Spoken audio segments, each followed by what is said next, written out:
Baiklah, di sini saya akan menjelaskan tentang sifat fisikokimia. Sifat-sifat kimia dari molekul obat adalah faktor yang menentukan sejauh mana kemampuannya untuk menimbulkan efek biologisnya. Hal ini dinyatakan secara tidak langsung ada hubungan sifat fisikokimia obat dengan aktivitas biologisnya. Sifat fisikokimia mengenai kelarutan, koefisien partisi, derajat ionisasi, aktivitas tekanan permukaan. Sifat fisikokimia dipandang sangat penting karena menerangkan transportasi obat ke tempat kerjanya atau site of action, mungkin ke reseptor, jaringan atau menyerang mikroorganisme. A. Kelarutan.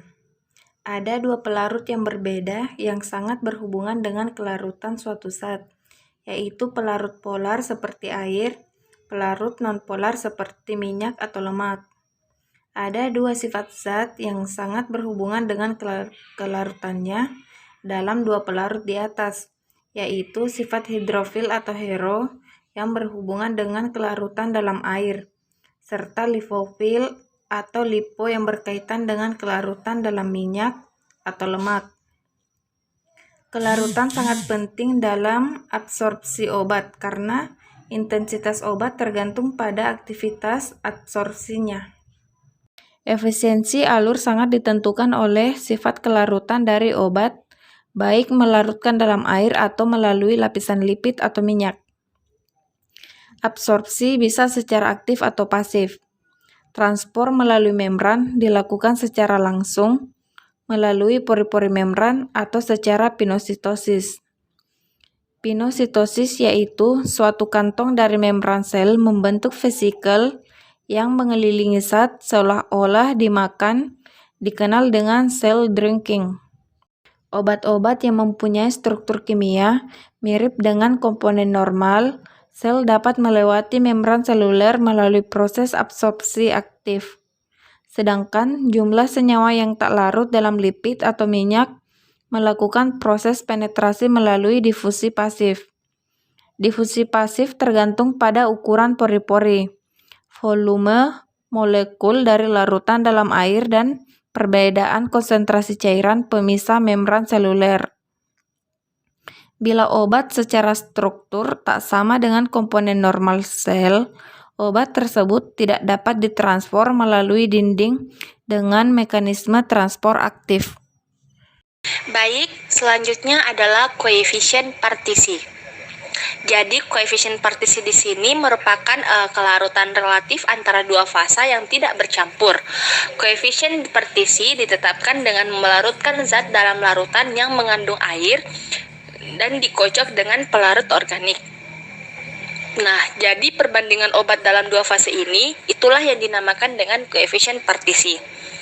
Bila koefisien partisi lebih dari 0,01, maka zat tersebut memiliki kelarutan dalam lipid yang lebih besar. Koefisien partisi biasanya ditentukan dengan menggunakan N-oktanol sebagai fase lipid dan dapar fosfat dengan pH 7,4 sebagai fase air. Derajat ionisasi. Hampir semua obat bersifat asam lemah atau basa lemah dan derajat disosiasinya ditentukan oleh tetapan obat atau pKa dan pH lingkungan, mempengaruhi larutan dalam lipid atau air.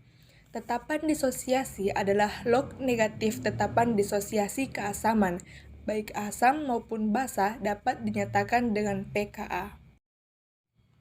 Sifat fisikokimia obat akan menentukan kelarutan dalam air dan derajat elektrolit serta sifat elektrolitivitasnya. Berdasarkan sifat-sifat di atas, senyawa kimia dibagi menjadi 1. Senyawa kimia yang terdisosiasi sempurna menjadi ion-ion, dikenal sebagai elektrolit kuat. Yang kedua, senyawa yang tidak terdisosiasi tapi larut dalam air disebut bukan elektrolit dan tak akan menunjukkan kenaikan konduktivitas dari larutan. Yang ketiga, elektrolit lemah, sebagian besar obat termasuk golongan ini. Senyawa ini terionisasi secara parsial dalam air menjadi bentuk terionisasi dan bentuk molekuler. Hal ini secara langsung menekan kapasitas obat untuk absorpsi.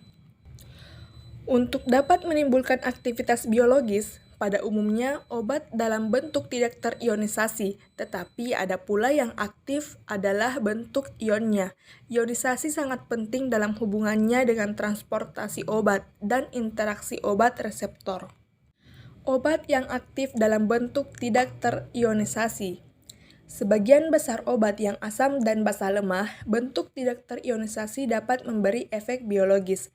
Hal ini dimungkinkan bila kerja obat terjadi di membran sel atau di dalam sel. Contohnya, fenobarbital, turunan asam barbiturat yang bersifat asam lemah, bentuk tidak terionisasinya dapat menembus sawar darah otak dan menimbulkan efek penekan fungsi sistem saraf pusat dan pernapasan. Sebagian besar obat modern bersifat elektrolit lemah, yaitu asam atau basa lemah, dan derajat ionisasi atau bentuk ionisasi dan tidak terionisasinya ditentukan oleh nilai pKa dan suasana pH lingkungan. Garam dari asam atau basa lemah, bentuk tidak terionisasinya mudah diabsorpsi oleh saluran cerna dan aktivitas biologis dengan kadar obat bebas yang terdapat dalam cairan tubuh. Pada obat yang bersifat asam lemah, dengan meningkatkan pH, sifat ionisasi bertambah besar, bentuk tak terionisasi bertambah kecil, sehingga jumlah obat yang menembus membran biologis semakin kecil. Akibatnya, kemungkinan obat yang berinteraksi dengan reseptor semakin rendah dan aktivitas biologisnya semakin menurun. Sedangkan pada obat yang bersifat basa lemah, dengan meningkatnya pH, sifat ionisasi bertambah kecil, bentuk tak terionisasinya semakin besar, sehingga jumlah obat yang menembus membran biologis bertambah besar pula. Akibatnya, kemungkinan obat untuk berinteraksi dengan reseptor bertambah besar dan aktivitas biologisnya semakin meningkat. Contohnya asam aromatik lemah. Obat yang aktif dalam bentuk ion. Beberapa senyawa menunjukkan aktivitas biologis yang makin meningkat bila derajat ionisasinya meningkat. Karena kesulitan bentuk ion untuk menembus membran biologis, diduga bahwa senyawa tipe ini memberikan efek biologis di luar sel. Bila kadar bentuk ion kurang lebih sama dengan kadar bentuk molekul, pKa 6-8, aktivitas antibakterinya akan maksimal. Pada pKa 9-11, penurunan pKa meningkatkan jumlah senyawa yang menembus membran kecil, sehingga aktivitas antibakterinya rendah. Aktivitas tegangan permukaan.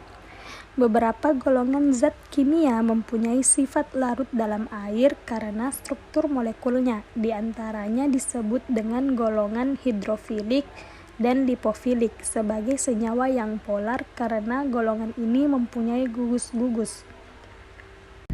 Golongan hidrofilik. Pada golongan hidrofilik, masing-masing golongan memiliki aktivitas yang berbeda.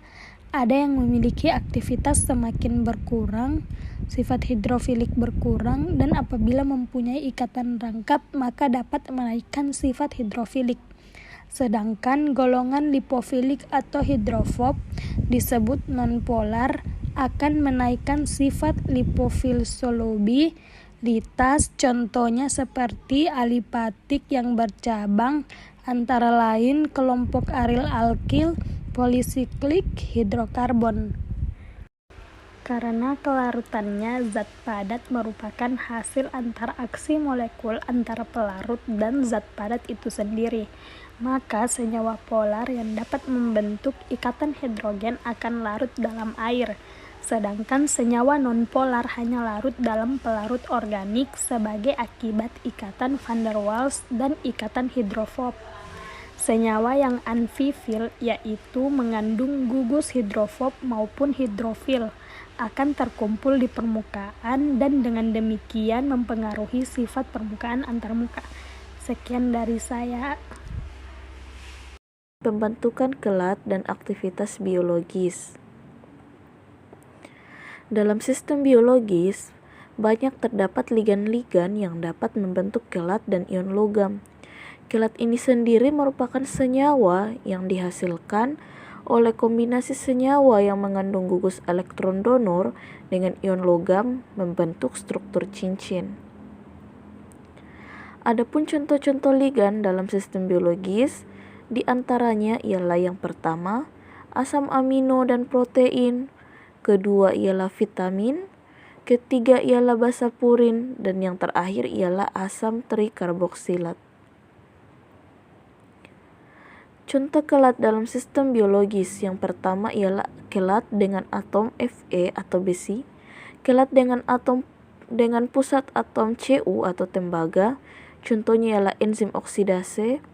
Ketiga ialah kelat dengan pusat atom Mn atau mangan, contohnya ialah arginase dan prolodase. Kemudian kelat dengan pusat atom magnesium, contohnya ialah fosfatase dan karboksilase. Kelat dengan pusat atom zinc, contohnya ialah insulin, dan kelat dengan atom kobalt, contohnya ialah vitamin B12.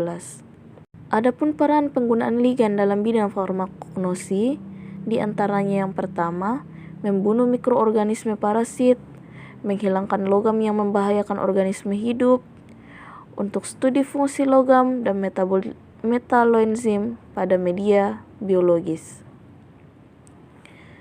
Penggunaan ligan dalam bidang farmasi di antaranya yang pertama, BAL atau British Anti-Leucine adalah di mana British Anti-Leucine ini berinteraksi dengan arsen organik membentuk kelat yang mudah larut. Kemudian terdapat penisilamin di mana digunakan untuk antidotum logam, tembaga, emas, serta untuk pengobatan penyakit Wilson. Dan yang terakhir terdapat tetrasiklik, yaitu membentuk kelat dengan magnesium plus pada membran sel bakteri.